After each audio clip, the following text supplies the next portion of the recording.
κενό χώρο το Σισε. Πολύ ατσαλά ο Ζιλμπέρτο, θα βγάλει την μπάλα εκτός ο Ιβαγάσα. Είναι στο έδαφος ο Σωτήρης Νίνης. Εδώ προβολή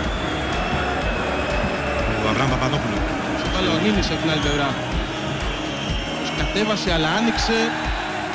Φάουλ έχει δώσει ο Καλόπουλος. Το Παναθηναϊκό να ελέγχει το ρυθμό στα τελευταία λεπτά. Για να δούμε Στέλιο. Βλέπουμε λοιπόν τον Νίνης με τον το Ρωσίδη. έντονα ζητούν πέναλτι από τον τέταρτο οι άνθρωποι του Παναθηναϊκού στον πάγκο. Ο Σεσάτο Φεραίρα και βοηθή του. Μετά το κεφάλι του και στο χέρι του η μπάλα. 82. Μπορεί να αναζητά το δεύτερο δοκάρι. Απευθείας εκτέλεση. Επιχείρησε το σουτ του Ζιλμπέρτο. Η μπάλα στα δίχτυα από τον Κατσουράνη.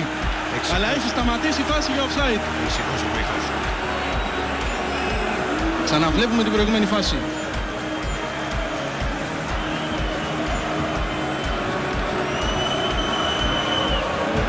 Είναι πολύ κλειστό το πλάνο. Δεν μπορεί να φανεί.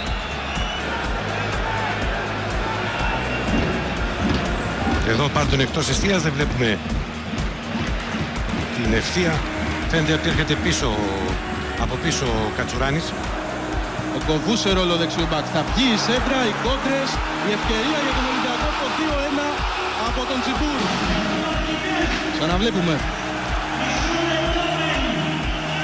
Στο 91. Πρώτη κεφαλιά από τον Ντουντού. Ο Τσιμπούρ. Είναι και ο Πάντελιτς πάνω στη φάση που ίσως να επηρεάζει τη φάση. Σίγουρα επηρεάζει την κίνηση του Τζόρβα αφού έχει παίκτη μπροστά του. Η μπάλα στα δίχτυα μετράει τον γκολ 2-1. Και ακούμε τον Νίκο Παγιωτέλη. Αποβάλλεται ο Τάσος Μητρόπουλος επειδή μπήκε μέσα στον αγωνιστικό χώρο.